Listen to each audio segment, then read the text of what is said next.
today's update, Portland protesters say their lives were upended by the posting of their mugshots on a conservative Twitter account. I mean, he's a journalist. What Andy No is doing is illegal. The mugshots are public records, and No told W, which is Willamette Week, that it is his duty to report on protesters who have been arrested, which, you know, it's his area. He lives in Portland, that's why he's protesting he's reporting them. On August 7th, black activist Regina Gray was tackled by Portland police at a protest and charged with disorderly conduct, resisting arrest, and interfering with an officer. On the same day, conservative Portland activist Andy No, he's not an activist.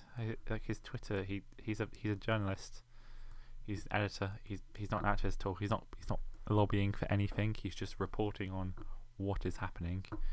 Andy No shared a name and the mugshot on his Twitter, which he got from the police database, which he's allowed to do.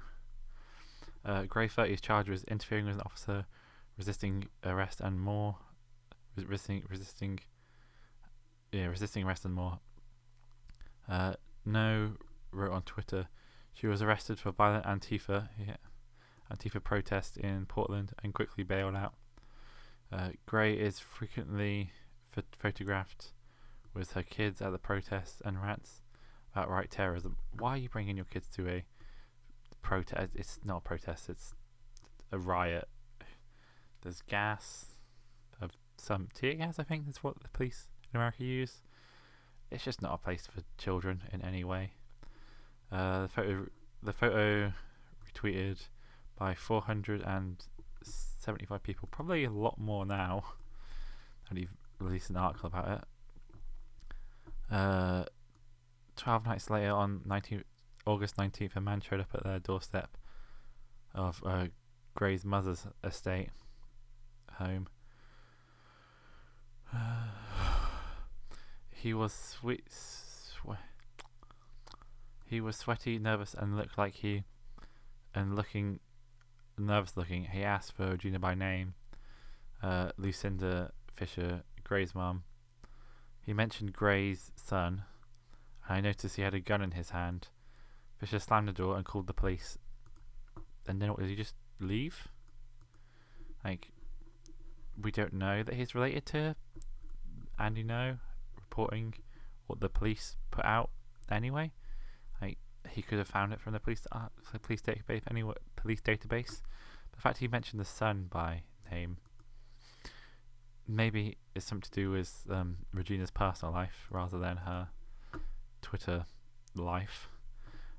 Gray's children 9 and 4, who was brought to a protest prior to her arrest, feared for her life. Gosh, like, why are you bringing your kids to protests? That's not a safe place. They're scared someone's going to kill me. Gray said, my first instinct is to say no. It's not going to happen, but there's a huge risk. Also, I just realised the mum, she called the police.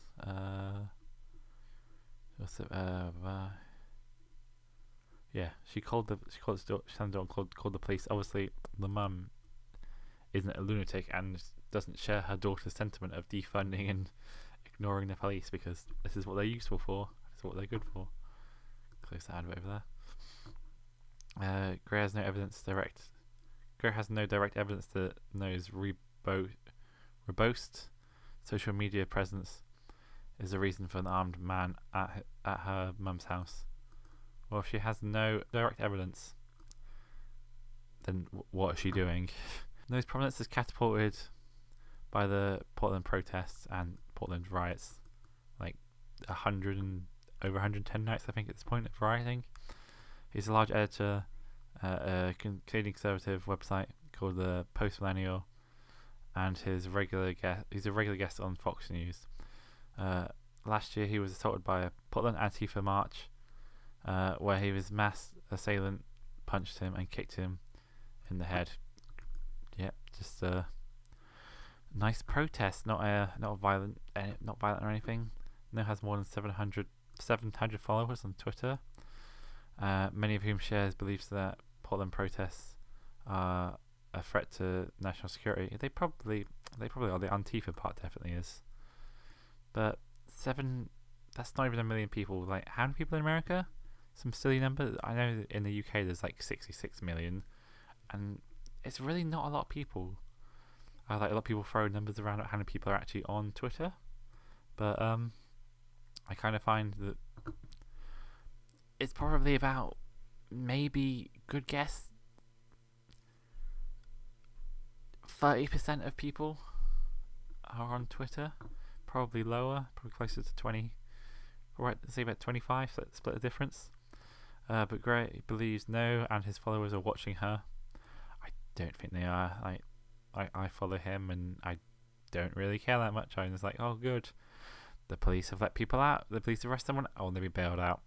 Great. You're not charging them still. Like, the DA is not doing their job and not actually charging these people that are arrested, and they've been deputizing federal agents who are bringing up federal charges because the DA is not doing their job, and this is definitely stopping a lot of it because actually getting real consequences.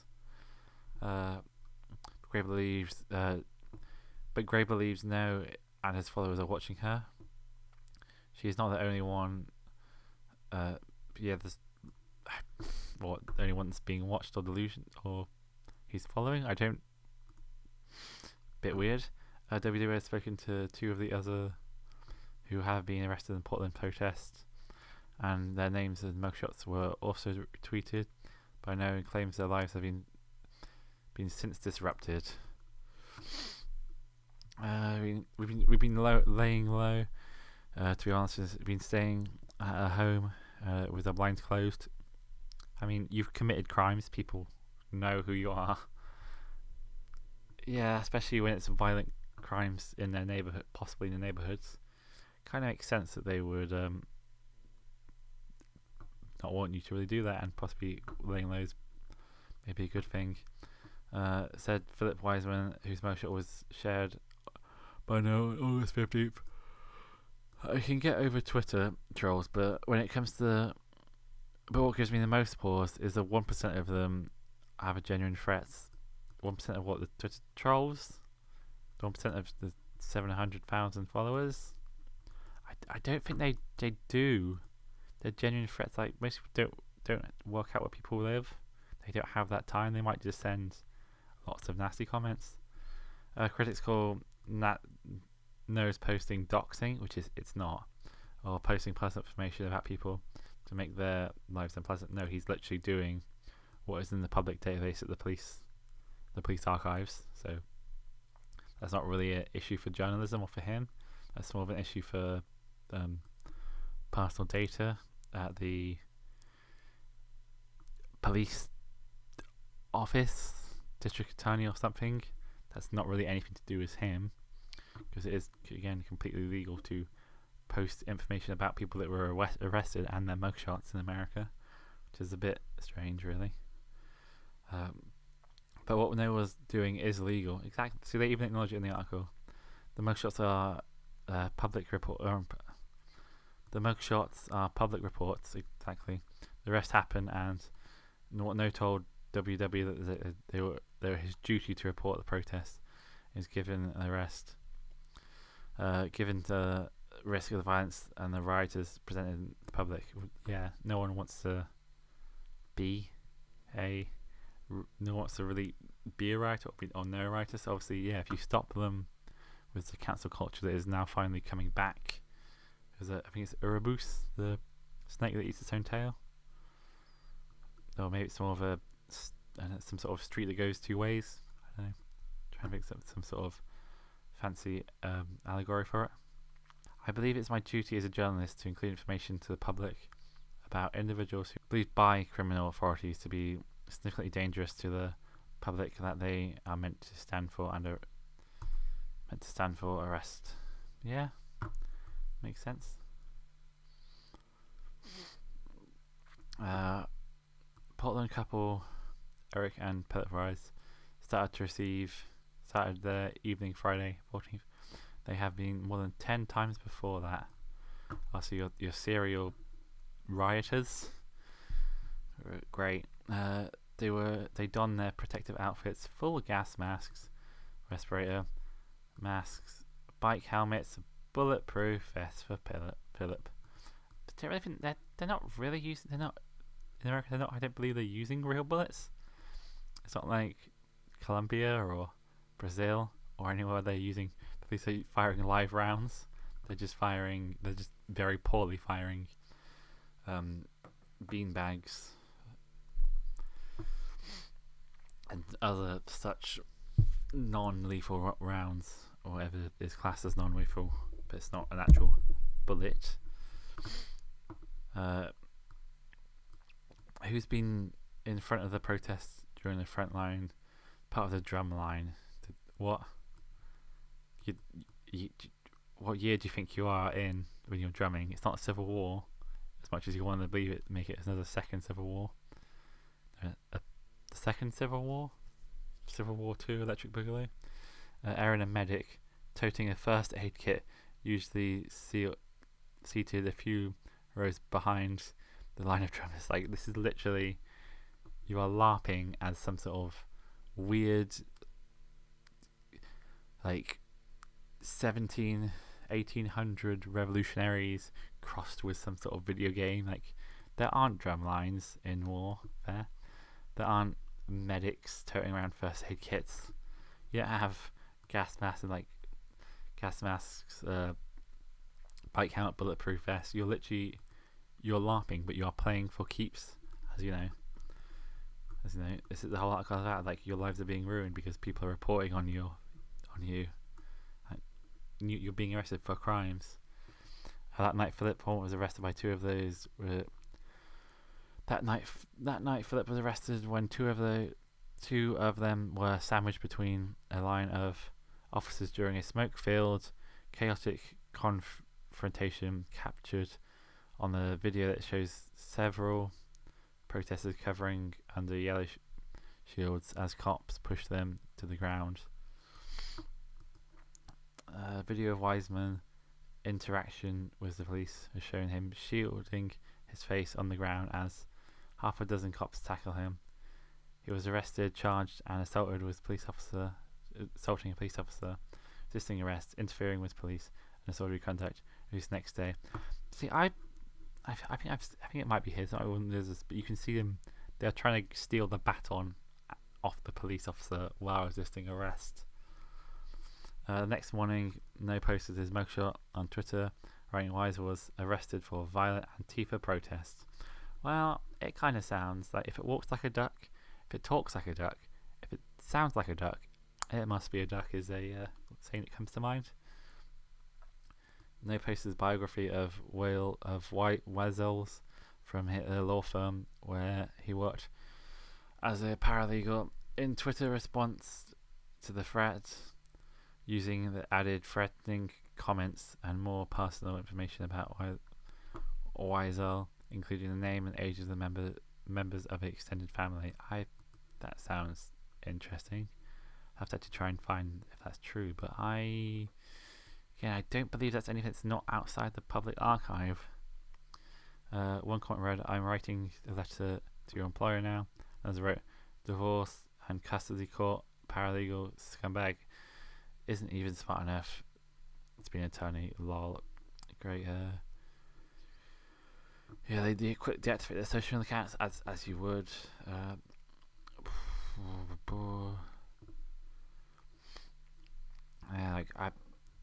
The next day, Philip Weisel received a voicemail from a cell phone from somebody named John in Michigan, who said, I'll have you know I'm 7 foot and 280 pounds.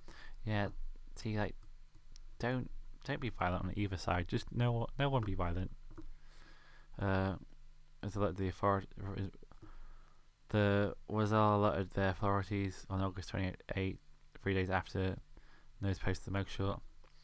Wazal's boss, Elizabeth Cheney law firm sent him a letter that his firm had received over 50 threats or harassment comments since his arrest.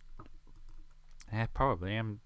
That wouldn't surprise me, really, when you are going around being a violent protester, violent rioter, playing revolutionary, LARPing as revolutionary and rioting. I think it's because you have chosen to engage in activism that has resulted in violence, physical injury, and negative publicity for the law firm. There's now a major distraction from the business we are doing, threats to our ability to gain new business, and threats to our employees' safety. Christian wrote an email to WW. It's a long article, isn't it? 3 employees learned after the law firm's response of Rioter's arrest announced that they resignation to support of him on September 10th. In a letter shared with WW, the law firm told the firm told on September 11th the letter that he would be laid off effective September 16th, which is yesterday. I think possibly the day of writing this article. But no, yesterday. Citing a loss of work leading to reduction in staff. Elizabeth Christie, manager, Priorities, a firm that told WW the email that they've had nothing to do with the protest. Yeah, that's because they don't want to be burnt down by violent protesters, because one of their violent protesters was fired for violently protesting. You see how it goes? Both Weisel said they are now suffering from anxiety. Weisel shaved his beard and changed his appearance, and now wears a hat whenever he goes out to walk his dog. That's a shame that you don't feel safe walking your dog. But if you're gonna do like violent criminal things in a neighborhood where you live, it's really not the best thing. A prepper who works in the Northern Portland Public School, another protester who was arrested for disorderly conduct and interfering with a peace officer on August 14th was greeted with the same day. Andy No's tweet sharing her mugshot on Facebook, pro picture, and part of a caption reading, "Like the other recently arrested, she works with children and at an elementary school." Several comments subsequently tweeted about sharing her name and the school. On August 29th, the email arrived at the school inbox. Blah blah. So fucking blah blah blah. You get the gist that they were harassed. They claimed they were harassed by the silly internet, and they think it's the worst that ever happened.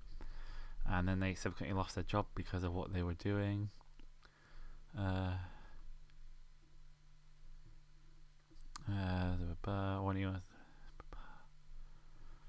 One email sent September 1st from a secure email address using the name Jeffrey Heartless and shared with WW included Andy No's tweet of Epstein's mugshot. The photo is captioned, "This type of behaviour seems to be a little unbecoming of a school teacher.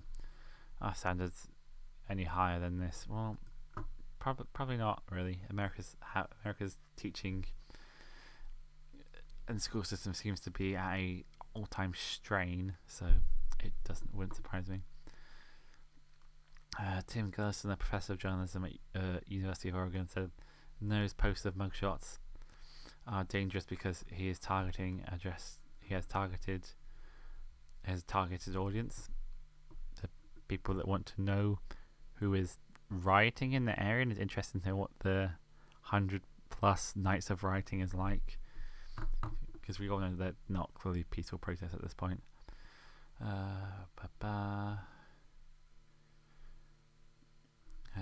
If you feel that transparency in the public, and the public's right to know should be outweighed by the arrestees' right to privacy, that's a complaint for the legislator, not for the journalist reporting in the complaint. And the complaint was the state and federal law, he said. A better quote would be, why do some journalists feel compelled to hide identities of suspected criminals from the public.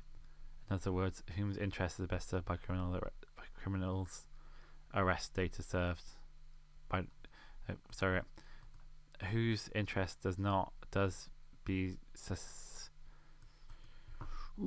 whose entities does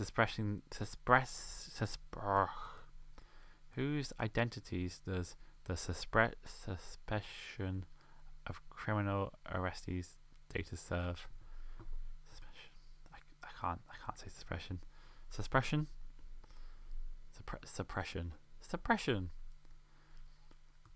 Whose interest does the suppression of criminal arrestee data serve? I mean, that's pretty good, Mr. No. This email like that is the core point. This little section you've taken out of his letter. So I do have the full letter here. Right here, you can read it yourself. And this as a frequent victim of Antifa death threats and real life violence on multiple occasions, I condemn criminal threats and harassments against anyone. I encourage victims to report incidents to law enforcement. I believe my duty as a journalist include information in the public about individuals who are believed to be criminal authorities to be sufficiently dangerous to the public that are meant to stand for their arrest. Like this, he's not calling. He's not called to arms. He's not an activist like they claim earlier in this article. He's just a journalist. So if you go to the Post Millennial, he hasn't done one, but someone else at the Post Millennial has done one. Progressive news outlet complains that Andy No's coverage of violent criminal violence suspects. It has the whole article. Go right to the top.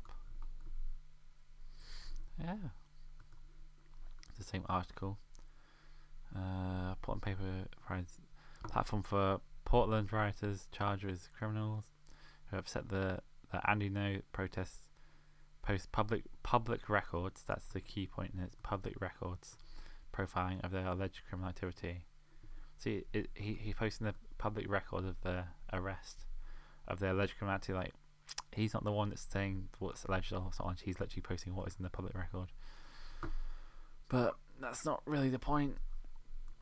The fact that why are their buddies, these people's friends at the Wilmette Weekly, running interference for their LARPing revolutionary friends? They're just going around at riots going, oh no, our lives are being ruined. Yeah, that's what happens. Do you not think that's what everyone on the other end of cancel culture feels like? Like, it's coming back to get you. It's a two-way street. And because of this, all of it, like, see, they even link it. I will also link it. See, again, it has here that like, they have evidence from their side of what happened to Gray. Like, this isn't even his video. This is someone else's video from the side of the rioters doing everything. But because of this, my favorite thing is that Anonymous, the anonymous official account, calls for me to be banned because I posted public records. Yeah, Anonymous, you're not really what you used to be anymore. This is a hacktivist or hacking collective that supports beliefs in ultra transparency. That's interesting, isn't it? And they run to Twitter administrators. Hopefully they won't shut down his account because he hasn't really done anything wrong. Yeah, so I leave you with that. Like, who is best served by this? And the quote find it.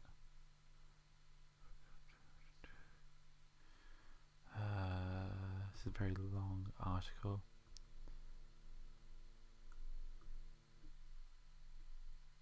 I cannot find the quote for you, unfortunately. But who is best served by people withholding information from the public? And it's clearly the rioters, the criminals, their friends. Well, I will be back later with an update. Hopefully, a more recent than this one, but this is quite a long video. It's going to take quite a while to edit. But I have been the Ghost Without Socks On. Remember to like, comment, and subscribe. And like really helps me out. And if you comment, if you can share this around, that also helps me out. I also have a Twitter set up currently and a Parlar. So just search. I think on Twitter I am Ghost with Socks, and on Parlar I am Ghost Without Socks. But I will see you. I'll talk to you later. Alright, thank you. Bye bye.